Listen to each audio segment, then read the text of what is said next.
A big thanks to Napoleon Grills for sponsoring this episode. This is probably the most challenging thing you can do on your kettle grill. Most of us started out or have currently a kettle grill. Especially when you're a beginner, this is one of the most versatile grills you can buy and barbecue on. But there's a problem with it.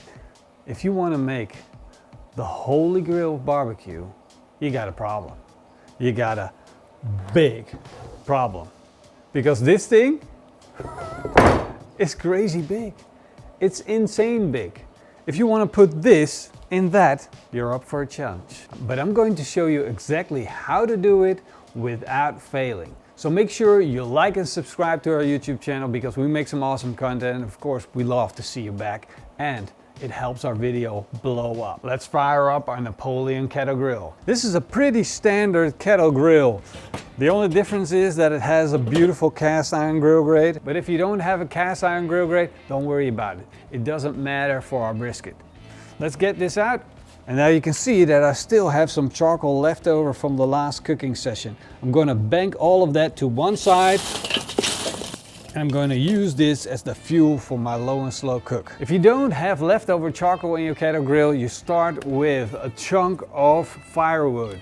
Not too big, not too small, but what you need is a shape like this with a 90-degree angle. We're going to use this as a barrier to protect our meat from the heat. So I'm going to set this in. And I want to bank it to one side as much as possible. Now if you don't have any leftover charcoal, this is the time to add your new charcoal. But you don't want to add too much. We just need a little bit and you can always add more. If you're using charcoal and you have a lighter charcoal, it's going to burn up quickly. The temperatures are going to rise quickly. So that's why we start with just a little bit. Now instantly we have our smoke wood sorted and we have our fuel sorted. And you see how easy that is? No difficult tricks with snakes and briquettes and blah blah blah things in there. Just some fuel and some smoke wood.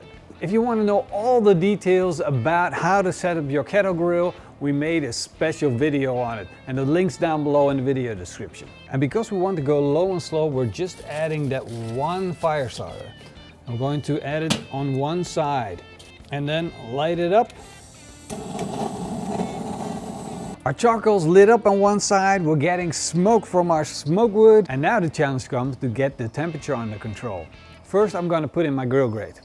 I'm going to set it to a low position. Now I'm going to close the lid and then I'm going to close the bottom vent to almost all the way closed.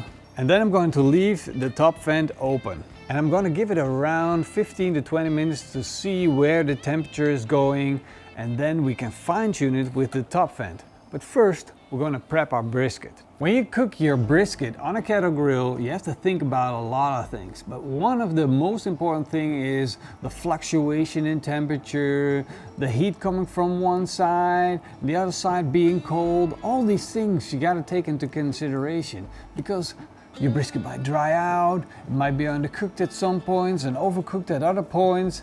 These are things that are important. You need to figure out how it works. But now we got the kettle grill set up in the best way possible to get the best result.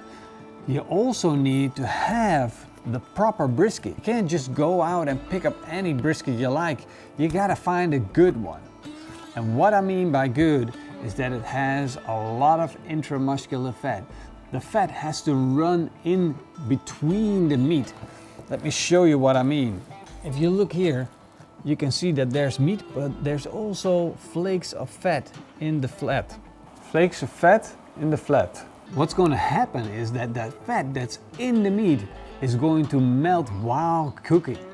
And while that fat is rendering down, it's going to make sure your brisket still is juicy, even though we have to cook it to the crazy high temperatures of a 98 degrees Celsius. So what we're going to do is we're going to buy a brisket that costs a little bit more, but that's going to give you insane results. And in the Netherlands and Europe, you might be buying Australian wagyu. In America, you might be buying a prime brisket. And this is going to ensure you're going to have a better brisket. It's going to be juicy. Now let's clean this brisket up because we got some work to do. First I want to take a look at this fat cap. Fat on brisket is perfect when cooking on a kettle grill because this fat is a shield that protects the meat which lays underneath the fat. So I want to keep as much of it on as possible, but at the same time I don't want too much fat. You don't like it when you bite in too much fat. So I'm going to take my knife and I'm going to trim off the top bit. And if you look at the side, you have a cross section, you can see it. About half of that's got to go. So just take your knife and run it along the fat, shaving off the top bits of fat. But a nice little edge of fat is nice. A big hump of fat is not nice to eat. Now we got all this beautiful fat trimmed off. Don't throw this away. This is perfect to grind in with your minced meat, or you can melt this down to beef tallow. You can do all kinds of great things with it. So don't throw that away. And as you can see, we have our brisket now and it looks absolutely magnificent. A little layer of fat on top that's going to give us some protection, but not too much so the flavors can't penetrate. This is going to be one tasty brisket. All it needs now is a little bit of salt and pepper. I like to use some fleur de sel, which is a coarse sea salt. And then I'm putting on some fresh ground pepper. And the thicker the piece of meat, the more salt you can use. And this brisket is ready to hit the barbecue. Open up the lid. Look at that. We got a good bit of smoke coming. Now the barbecue is currently running at a temperature of 200 degrees Celsius. And this is an insane amount of heat. Way too much to be smoking on. But once we put on that cold brisket, the temperature is going to drop instantly. So let's put it in. There we go. What a beauty. And it just barely fits.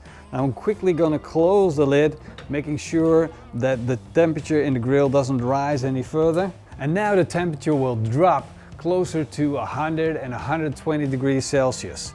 That's exactly where we want it. If we can have it at 120, 140 maximum, then we're in a good spot of smoking this brisket.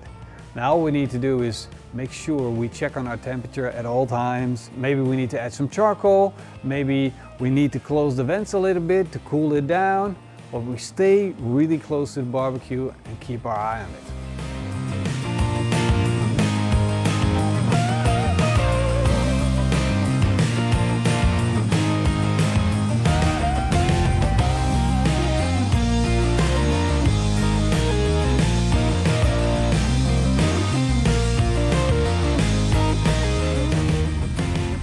I've been checking the brisket every half hour to an hour or so, and now after 2 hours it looks like this. We build up some crust on the edges, you can see the darker color, but where the fat is, you can see the lighter colors.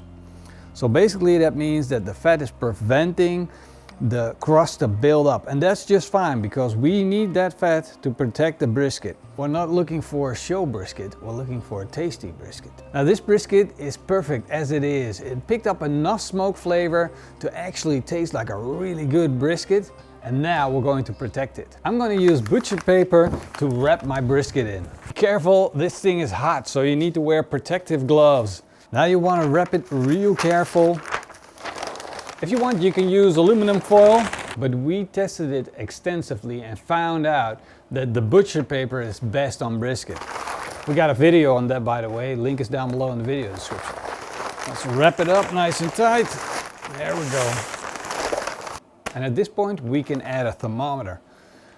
I'm going to take one of these, and you want to find the thick spot and stick it in. There we go. Nice and tight. And now it can go back on the barbecue. And what the thermometer is going to do for me is going to keep track on the cooking process, the speed in which the brisket is going to be done. And so I got all the information I need just for my thermometer on my phone. So I can go grocery shopping. I can go play a round of golf. We should go play a round of golf, Marcin. We never do. No. This is for beginners. Don't do that. Oh, okay. Don't do that. We don't play golf yet. You think it's fun? But you gotta stick. You still gotta stick with your brisket. Okay, if you're a beginner, don't go play a round of golf. Stick to your barbecue. Keep an eye on the temperature. But this thermometer is going to help you do that. And as you can see, I rotated my brisket. So this was towards the fire the first time. Now we got it rotated So if there's any radiation heat or if there's one side of the barbecue that's hotter than the other side, we're going to still have an even cook. Now we're going to let this continue to run at a temperature of around 140 degrees Celsius. And even if the lid thermometer says it's running at 200 degrees Celsius, you want to keep your eye on that thermometer because it's going to tell you the exact temperature at brisket level, and that's what you need. Our thermometer just notified me that the brisket is done. So I'm opening it up and I want to do a quick check because the thermometer might say one thing, but not every brisket is the same. We need to figure out if it's probe tender. And what I mean by that is I'm taking my thermometer and I'm pushing it down into the meat and just figuring out, is it really that tender? And it really is that tender. Once I'm through that paper, it just drops through the meat. So that means it's actually done. And I want to take it off the barbecue ASAP, and it goes straight into my Tempex box, my cooler.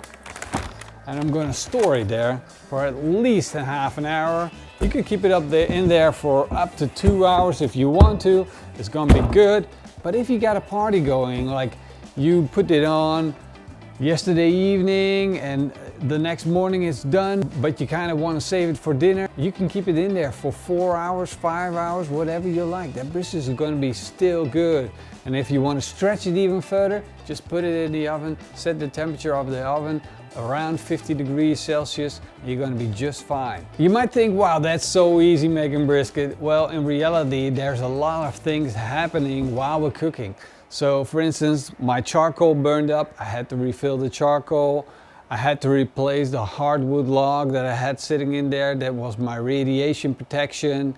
I rotated the brisket around. So I'm keeping my eye on my brisket. And you gotta play with it. And that's kind of like what it is like to make brisket on a kettle grill. It's not easy. It's only for the true pitmasters to master. Time to get the brisket out. It's been getting dark, not because it's so late, because we got a thunderstorm coming. So gotta hurry up. Get me that brisket out. Oh, nice. And still crazy hot. Always be careful with hot stuff. Look at that. That is juicy. Take a look inside. Come on, baby. Show me your true colors. Look at that. That is one magnificent brisket. Look at that wiggle. Look at that. That is just so juicy. And this is true juiciness. This is not the fat that's in between the point and the flat. This is the real juiciness. That's in between the meat.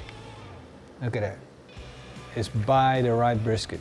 You gotta go get a prime.